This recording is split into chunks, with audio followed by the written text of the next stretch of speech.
Les damos la bienvenida a este encuentro bíblico con el texto del Evangelio de San Lucas, capítulo 2, versículos 1 al 14. Les invito para que pidamos a Dios el don de su Espíritu. Padre Santo, guíanos con la luz de tu Espíritu. Guíanos con tu gracia, para que podamos profundizar cada día la palabra que tú nos revelas. Ilumínanos con tu gracia, para que alimentándonos con tu palabra, podamos crecer cada día en el seguimiento de tu Hijo. Para que creciendo en el conocimiento de tu palabra, nos veamos fortalecidos en el camino de la fe. Y en este tiempo prepararnos a esa celebración del misterio de la Navidad, del nacimiento de tu Hijo Jesucristo. En el nombre del Padre, y del Hijo, y del Espíritu Santo. Amén. Les invito para que hagamos juntos esta oración. Dios y Padre, danos la gracia de tu Espíritu Santo, para que podamos crecer en el prepararnos a la venida de tu Hijo Jesucristo, Salvador del mundo. Concédenos comprender profunda y verdaderamente la salvación que nos ofreces en tu Hijo que nace. Ayúdanos a comprender más y más el misterio de tu amor, para que iluminados por la luz de tu salvación, caminemos hacia tu encuentro. Vivir como hombres nuevos y ser instrumentos de tu salvación en el mundo. Amén. En aquellos días, el emperador Augusto promulgó un decreto ordenando que se hiciera el censo de todos los habitantes del imperio. Este censo fue el primero que se hizo siendo Quirino gobernador de Siria. Todos iban a inscribirse a su ciudad de origen. Y José subió de Galilea, de la ciudad de Nazaret a Judea, a la ciudad de David, que se llama Belén, por cuanto era de la casa y familia de David, para inscribirse con María, su mujer, desposada con él, que estaba encinta. Mientras estaban en Belén, le llegó a María el tiempo del parto, y dio a luz a su hijo primogénito, y lo envolvió en pañales, y lo acostó en un pesebre, porque no había lugar para ellos en la posada.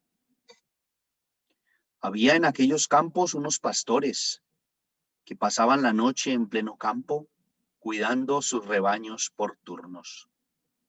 Un ángel del Señor se les presentó, y la gloria del Señor los envolvió con su luz. Entonces sintieron mucho miedo, pero el ángel les dijo: no teman, pues les anuncio una gran alegría, que lo será para ustedes y para todo el pueblo. Les ha nacido hoy en la ciudad de David un Salvador, que es el Mesías, el Señor. Esto les servirá de señal. Encontrarán a un niño envuelto en pañales y acostado en un pesebre. Y de repente se reunieron con el ángel muchos otros ángeles del cielo, que alababan a Dios diciendo: gloria a Dios en las alturas, y en la tierra paz para los hombres que gozan de su amor. Entonces analicemos un poquito de lo que acabamos de leer, que me ayuda a mí a situar a Cristo en la historia. Vamos a pensar, así como en cada país hace un censo, por ejemplo aquí en los Estados Unidos, el censo que realizaron este año, que se hace cada 10 años. Ajá. Entonces, el texto allá nos dice que el emperador Augusto dio la orden de hacer un censo, o sea, querían contar cuántos habitantes tenía el imperio.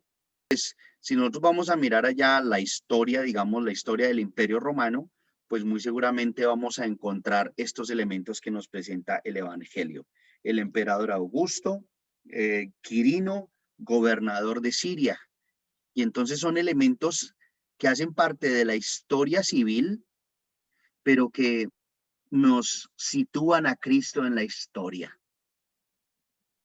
Entonces, cuando nosotros decimos en el credo, por ejemplo, cuando decimos en el credo, padeció bajo el poder de Poncio Pilato.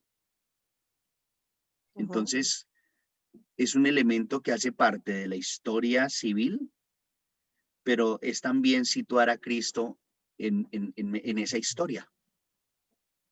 Y entonces, no es como a veces piensan, no, es que Jesucristo es un mito. No, no es un mito, no es una fábula, no es... Es una realidad. Exactamente, es alguien que estuvo en la historia, en un tiempo y en un espacio determinados. Se puede ubicar el espacio y el tiempo, entonces por eso aparece allí esa mención también histórica, ¿no? Entonces, pues, aparece allí el emperador Augusto y Quirino, gobernador de Siria. Muy bien, en el chat que nos ponen ahí y nos ayudan a situar a Cristo en la historia. Muy bien. La siguiente pregunta que vamos a compartir es la siguiente. ¿Qué elementos o qué elemento de este texto bíblico me llena de esperanza? ¿O qué elemento de este texto bíblico me habla de esperanza o me renueva en la esperanza? ¿O qué pedacito de este texto le da esperanza a mi corazón? A mí lo que me llena de esperanza es cuando el ángel se le aparece a los pastores y les dice, les traigo buenas nuevas de gran gozo que va a ser para todo el pueblo, que hoy ha nacido un Salvador, que es Cristo el Señor. Eso a mí me hace la esperanza cuando dice el Salvador. Desde ese momento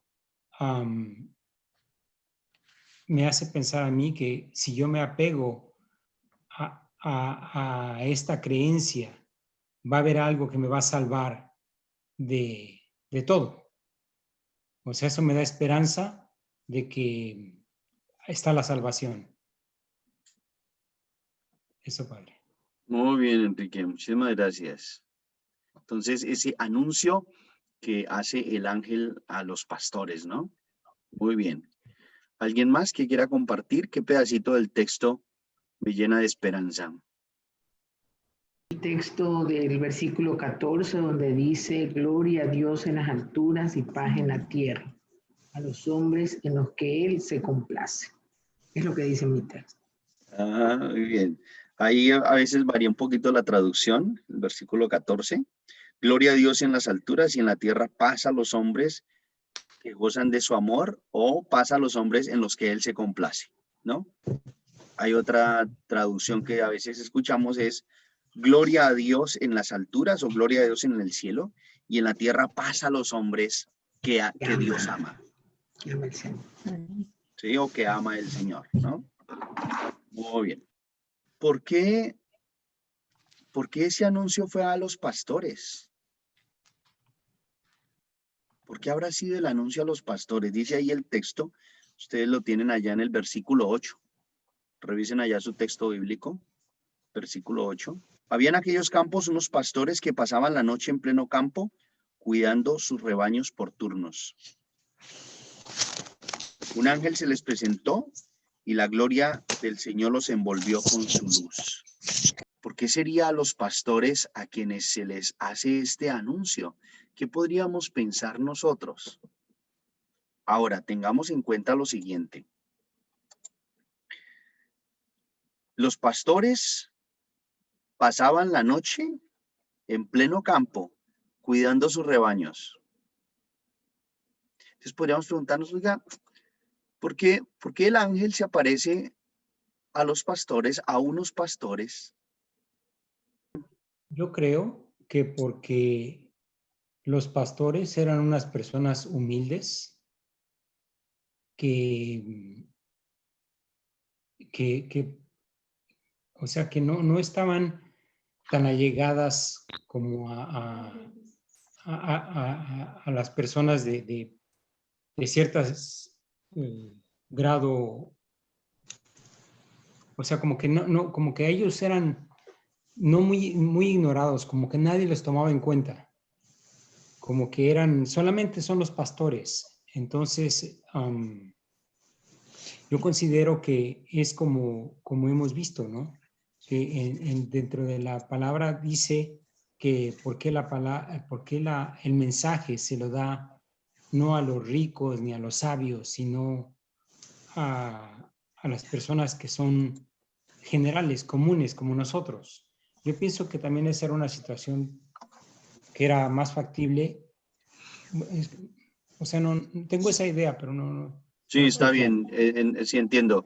El Jesús cuando hace esa exclamación en el Evangelio, que dice, te alabo Padre y te doy gracias porque has escondido estas cosas a los sabios y entendidos y se las has revelado a la gente sencilla, ¿ya? Sí. Entonces sí, muchas gracias. Y está en línea con lo que aquí nos escriben en el chat, ¿no? Gladys, muchas gracias, porque Dios siempre se dirige a los sencillos y humildes. Sí, eran personas, podríamos decir, como en el último lugar. O sea, eran personas que les tocaba pasar en la intemperie cuidando su rebaño. Entonces no eran personas como las más sencillas de toda la sociedad. Les tocaba pasar ahí en vela, ahí cuidando rebaños, pues imagínense. Entonces eran gente sencilla, pero nuevamente hago la insistencia. Es la sencillez del corazón. Trabajaban a la intemperie, cuidaban en la noche sus rebaños y podríamos pensar, pues no eran personas, digamos, que estuvieran en una situación social extraordinaria, ¿no? Al contrario, eran los más sencillos de toda la sociedad.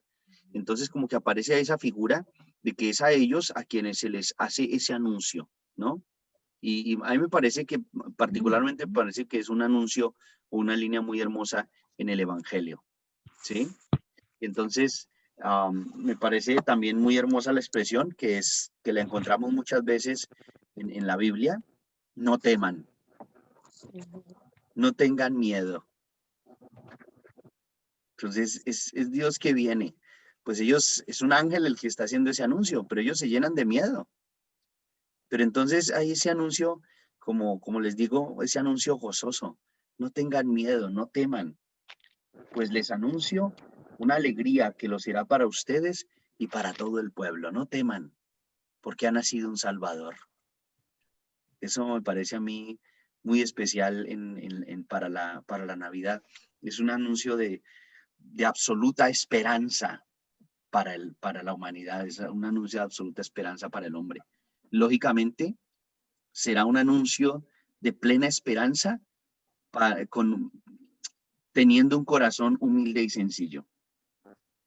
Porque pues si el corazón del hombre es un corazón orgulloso, pues en Cristo no, como que no, ¿sí? Entonces es necesaria esa postura de la fe y es aceptar a Cristo en esa humildad de unos pastores que vivían a la intemperie.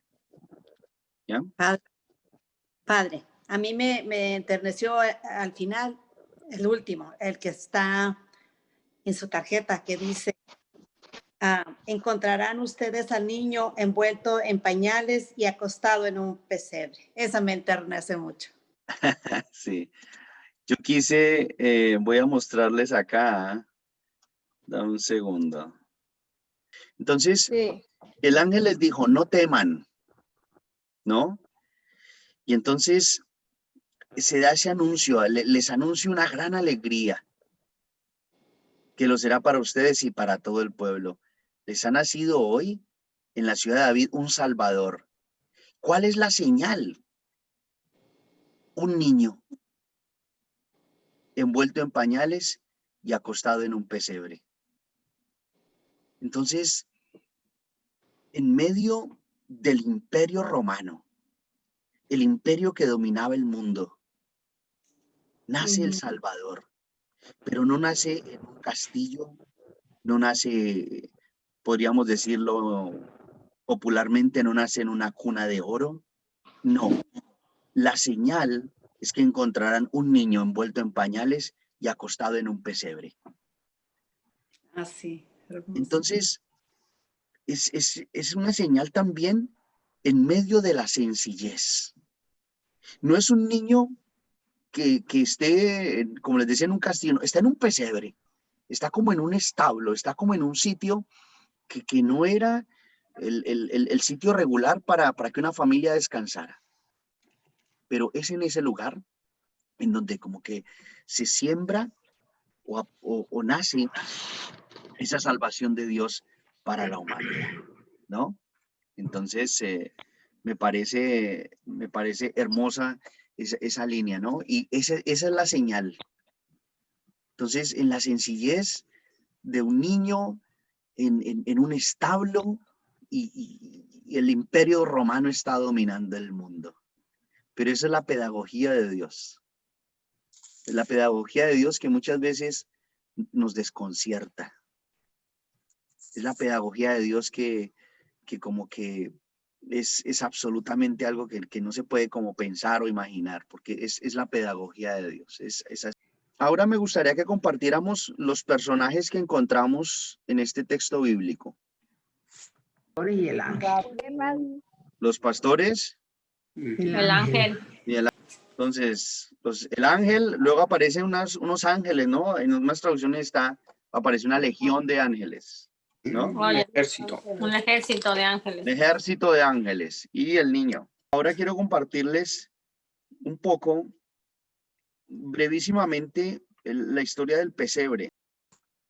El Belén, también llamado nacimiento, pesebre o portal, es la representación material de las escenas del nacimiento de Jesús y de la visita de los reyes. Hoy hemos utilizado el texto solamente del nacimiento, pero pues en el pesebre, pues representamos estas escenas, ¿no? El origen de la representación plástica de la natividad aparece representado de forma pictórica en los primeros siglos del cristianismo. Así lo manifiestan los testimonios aparecidos en algunos sarcófagos de las catacumbas romanas de Priscila. El más antiguo de estos es de principios del siglo II. Entonces, en los sarcófagos, en las tumbas de las catacumbas, aparece allá, pues aparecen como imágenes representando la natividad, ¿no? Posteriormente, la representación del nacimiento de Cristo continuó con el Belén de San Francisco de Asís en 1223, situado en Grecia, Italia. San Francisco era devoto de la Natividad de Cristo y en la Navidad de 1223, encontrándose en la ermita de Grecia, sintió la necesidad de reproducir el misterio del nacimiento, solicitando la autorización del Papa Honorio III. Entonces, ¿por qué pidió la autorización? Porque en años anteriores a San Francisco se habían hecho diferentes representaciones del pesebre. Incluso se habían llegado a hacer como unas obras teatrales en los templos representando la natividad del Señor. Pero esto cayó en unos usos muy profanos y entonces se prohibió ese tipo de representaciones porque estaban cayendo ya en otras situaciones y entonces por eso San Francisco pide la autorización al Papa Honorio III. San Francisco, ayudado por Juan de Grecio, inició los preparativos del Belén, escogiendo un lugar abierto en donde pusieron un manto que llenaron de heno, llevaron un asno, un buey y otros animales. 9 días antes del 25 de diciembre, convocó al pueblo y celebraron una misa con la representación del nacimiento. Entonces, como que a veces pareciera que la historia del pesebre como que se da, inicia con San Francisco de Asís, ¿no? Entonces, como se le atribuye a San Francisco que él fue como el primero que hiciera un pesebre, pero pues siglos antes también tenemos evidencia de que pues existían estas representaciones. Ahora bien, La novena de Navidad. Quiero presentarles a ustedes lo que es la novena de Navidad. Aquí, por ejemplo, nos dice que 9 días antes del 25 de diciembre, ¿no? Entonces, nosotros tenemos en nuestras celebraciones de fe, pues tenemos muchos novenarios, ¿no? Entonces aparece también la novena de Navidad, que yo sé que no la tenemos en todos los países o no es algo universal, pero sí quiero mostrarles a ustedes un poquito qué es la novena de Navidad, porque quiero compartir con ustedes este espacio y que podamos nosotros ir conociéndolo. La novena de Navidad fue ideada por Fray Fernando de Jesús Larrea, quien nació en Quito, Ecuador, en 1700 y quien fue predicador en Ecuador y Colombia. La novena de Navidad fue una petición de la fundadora del Colegio de la Enseñanza en Bogotá, doña Clemencia de Jesús Caicedo Vélez. Muchos años después, esta novena fue encontrada por la madre María Ignacia, cuyo nombre era realmente Bertilda Samper Acosta. Ella le modificó un poco el texto y agregó los gozos en la novena. Los gozos en la novena de Navidad son como unas trovas, como unas estrofas de poesía y que se canta, se hace intercalado lo que se llaman los gozos y entonces es lo que ella le agregó. También es llamada novena de aguinaldos y ha pasado de generación en generación sin grandes cambios. Sin embargo, en los últimos tiempos se ha tratado de adaptar la terminología a una más moderna que permita entender más fácilmente su mensaje. Yo pienso que la novena original de Navidad es una novena muy bien elaborada y tiene unos elementos teológicos que a mí me parecen muy centrados. Me parece que es una novena extraordinaria para el camino de la fe y esa preparación a la celebración de la Natividad del Señor. La novena de aguinaldo se reza durante 9 días, desde el 16 hasta el 24 de diciembre. Personalmente considero la novena como un valioso espacio o herramienta espiritual y pastoral para la unidad familiar y comunitaria. Entonces, a mí me parece que es algo muy, muy positivo. Personalmente, en Colombia, en las diferentes partes que yo pude compartir esta celebración de la novena, es extraordinario cómo la gente se congrega en torno a la novena de Navidad, las familias. Yo tuve ocasión de hacer la novena en un hospital y era increíble cómo la novena convoca realmente esa experiencia comunitaria. Ahora, el esquema de la novena de Navidad. Entonces, la novena de Navidad pues tiene unos villancicos que se intercalan en todo el desarrollo de la novena. Normalmente se canta un villancico, luego se hace la oración para todos los días, luego viene la lectura de la palabra de Dios, una reflexión, gozos para la venida del niño Dios, la oración a la Santísima Virgen, la oración a San José, la oración al niño Dios y la bendición final. Entonces voy a mirar cómo organizamos. Les voy a enviar un documento con la novena y quienes deseen hacerlo en su casa se reúnen en torno al pesebre y pues se hace la novena de Navidad. También me parece bonito que normalmente pues las familias en diciembre organizan el pesebre y se organiza el pesebre, ¿por qué? Porque vamos a hacer la novena de Navidad. Entonces nos congregamos en torno al pesebre y hacemos ese camino espiritual para prepararnos a la Navidad, ¿no? Debo expresar algo que yo pienso que nosotros como cristianos necesitamos tener como decisiones un poquito más concretas frente a la cultura que vivimos. A mí me parece, y yo lo he expresado en diferentes espacios, a mí me parece que el tema de Santa Claus en las parroquias es un tema muy agresivo en contra de la fe cristiana. Entonces a mí me parece eso, en lo personal yo alguna vez lo expresaba en una parroquia, les dije que me parecía ofensivo que entrara Santa Claus en el tema de la parroquia. Entonces sé que hay parroquias, por ejemplo, en donde termina la misa de las 7 de la noche el 24 y afuera está Santa Claus entregando regalos. Me parece algo totalmente agresivo contra la fe cristiana. Y pues alguna vez que vi eso me sentí yo realmente como ¿qué estamos haciendo? Y si nosotros analizamos el Evangelio, pues es quitar a Cristo de ahí para poner una imagen comercial. Entonces, pues yo pienso que nosotros tenemos que ir teniendo como mayor claridad y también tener como determinación. Yo en lo personal, Santa Claus, pues decir, ¿qué esperamos de Santa Claus?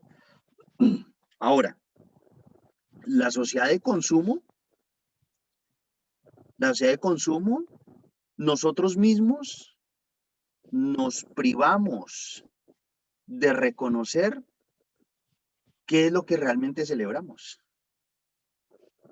Entonces, el regalo por excelencia es Jesucristo. Y es la salvación que Dios nos regala. Y nosotros ponemos a un Santa Claus, ahí un señor gordito, y que muy bonachón y todo el tema, arruinamos totalmente el mensaje de la salvación cristiana. Eso tenemos nosotros que ir como creciendo como en determinación. Yo en lo personal, algún día me regalaron una bota de Santa Claus. Pues mire, padre, la botica de Santa Claus para los regalos. Muchísimas gracias. Y pues bueno, no recuerdo dónde se me perdió y pues la bota esa nunca la puse. Y pues, ¿por qué no? Eso no es cristiano. O sea, ay, padre, es que era San Nicolás. Pues sí, San Nicolás muy querido y todo, pero pues que venga el 6 de Reyes con los regalos. Pero me parece que es algo muy lesivo para la fe cristiana.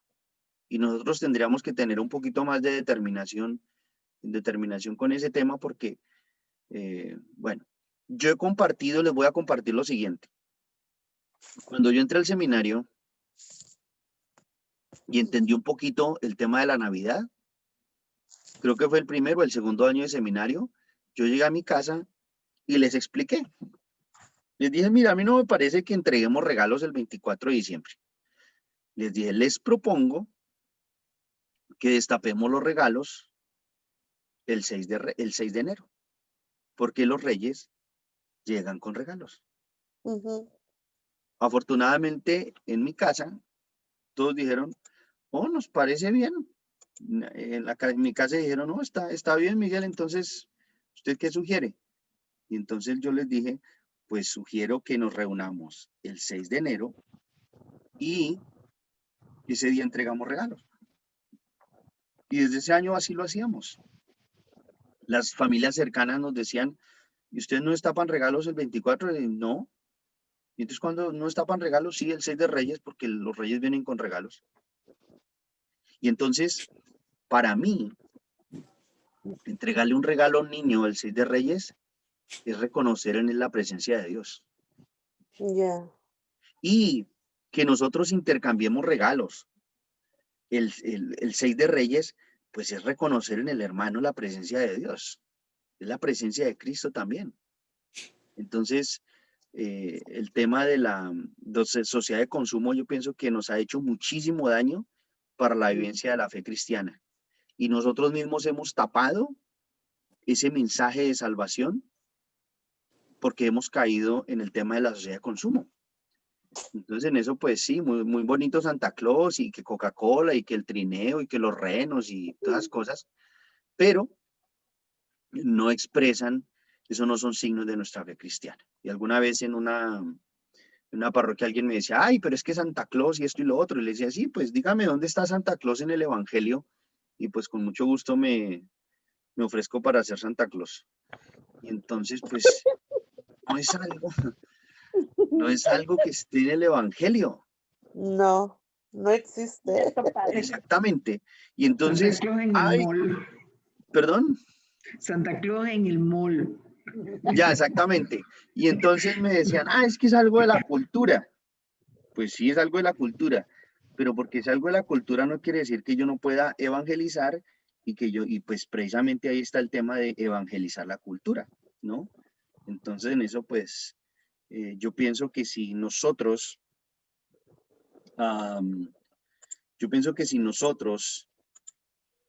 nos propusiéramos, hombre, no demos los regalos el 24, nos los vamos a dar el 6 de Reyes. Bueno, es parte de evangelizar la cultura, ¿no? Yeah. Y entonces, pues, algún día también me ofrecieron que vamos a llevar regalos el 24. Les expliqué, ¿por qué no lo hacemos el 6 de Reyes? Y entonces, si lo hacemos el 6 de Reyes, vamos a dar un mensaje y los niños como que van a también entender la perspectiva del tema. Les explicamos las cosas, lógicamente, porque no puede ser una cuestión de cambiar por cambiar. Se necesita hacer una evangelización, se necesita hacer una explicación de lo que significa el misterio cristiano y los elementos de nuestra fe. Muy bien. Es decir, yo no pienso que sea una imposición de la sociedad, yo pienso que me dejo imponer eso. Sí. Entonces yo pienso que pues nosotros nos imponemos eso. ¿En qué sentido? Yo me dejo imponer eso. Como les digo, a mí la bota que me regalaban de Santa Claus, pues la puse en el lugar que pienso estaba mejor y pues allá se quedó. Pero es que no nos dejamos imponer ese tipo de cosas. Pero entonces si nosotros crecemos en el camino de la fe, vamos a saber discernir esos elementos y cómo centrarnos realmente en el mensaje cristiano. En México hay lugares o familias que para desterrar a Santa Claus han hecho que el niño Jesús da los regalitos, pero a mí también me parece muy inapropiado porque es como lo que usted comentaba al inicio, devaluamos la llegada del Salvador por una playera, por una pelota, por un regalo, o sea, Él no vino a traernos regalitos, Él es el regalo, Él nos vino a traer su presencia y la salvación, ¿no? Por medio de Él. Entonces, estoy muy de acuerdo con usted, en mi familia siempre se usó y con mis hijos hemos hecho lo mismo, de que los regalos son el 6 de enero. Uh-huh. Gracias. Sí, muchísimas gracias. Yo estoy de acuerdo en que nosotros debemos ir haciendo como decisiones. Es que yo pienso que nosotros como creyentes, si nosotros estamos en ese camino de fe, pues como que yo voy a tomar determinaciones. ¿Cómo vamos a pensar? ¿Cómo adorno mi cuarto? ¿Ya? Yeah. Entonces ahí vamos tomando pequeñas determinaciones. Quizás a los sacerdotes nos ha faltado ser más directivos, decir a los fieles no haga eso. Pero es también como el proponer las cosas y es hacer la predicación y cada persona va tomando pues sus decisiones en ese camino de fe. Pero sí, el niño Dios no trae regalos, ¿sí? Y yo, por ejemplo, yo sí pienso una cosa, en mis primeros años, ay, que va a llegar el niño Dios y que nos trae regalos, y pues era la fiesta porque pues uno casi que ni dormía el 24 de la noche esperando a ver a qué horas iban a aparecer los regalos ahí, no sé, en la cama, en la mesa, en algún lado, y el niño Dios trae regalos, ¿no? Entonces, pero sí, yo pienso que tendríamos nosotros que trabajar como familias, cómo explicamos ese sentido de la fe. Y lo que decíamos, Jesús es el regalo por excelencia de Dios a la humanidad. Nosotros Amén. ponemos una cortina y nosotros tapamos el regalo por excelencia y nosotros también nos privamos de esa visión y de esa contemplación que es ese regalo por excelencia, que es el Hijo de Dios, que es Dios quien da a su Hijo por nuestra salvación. Entonces en eso pues sí tendríamos que crecer en esa pedagogía de la fe, unificar lo que es el anuncio de la fe, lo que es la vivencia de la iglesia, lo que es la vivencia de la familia, y entonces ser consecuentes, ¿no? Y entonces así hacer ese anuncio de la salvación de una manera práctica en nuestra vida de familia. Me gustaría que pudiéramos expresar como unos 2 elementos que le pediríamos a Dios a partir de este texto y esta reflexión que hemos hecho en esta noche. Les invito para que entonces presentemos a Dios nuestro corazón. Padre Santo, danos tu gracia, aumenta nuestra fe, para que en medio de las circunstancias de la vida podamos reconocer tu salvación, podamos reconocer a tu Hijo Jesucristo que nace, que se hace uno de nosotros, que se hace historia para nuestra salvación. Danos tu luz, Padre Celestial, que nuestra vida esté llena de esperanza, llena de fe. Muéstranos ese camino que nos enseña Jesucristo, tu Hijo. Muéstranos el camino de la salvación. Guíanos siempre por la alegría de tu evangelio. Oremos al Padre como Cristo mismo nos enseñó. Padre nuestro que estás en el cielo, santificado sea tu nombre. Venga a nosotros tu reino. Hágase tu voluntad en la tierra como en el cielo. Danos hoy nuestro pan de cada día. Perdona nuestras ofensas, como también nosotros perdonamos a los que nos ofenden. No nos dejes caer en la tentación y líbranos del mal. Amén. Dios te salve María, llena eres de gracia. El Señor es contigo. Bendita tú eres entre todas las mujeres y bendito es el fruto de tu vientre Jesús. Santa María, Madre de Dios, ruega por nosotros pecadores, ahora y en la hora de nuestra muerte. Amén. Amén.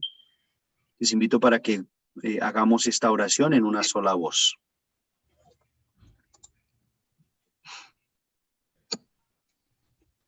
Dios y Padre, danos la gracia de tu Espíritu Santo para que podamos crecer en el prepararnos a la venida de tu Hijo Jesucristo, Salvador del mundo. Concédenos comprender profunda y verdaderamente la salvación que nos ofreces en tu Hijo que nace. Ayúdanos a comprender más y más el misterio de tu amor, para que iluminados por la luz de tu salvación, caminemos hacia tu encuentro, vivir como hombres nuevos y ser instrumentos de tu salvación en el mundo. Amén. La bendición de Dios Todopoderoso, Padre, Hijo y Espíritu Santo, descienda sobre ustedes y permanezca para siempre. Con el amparo maternal de Nuestra Señora, podemos continuar en paz. Gracias a Dios. Muy bien, una feliz Navidad. Muchas gracias, Padre.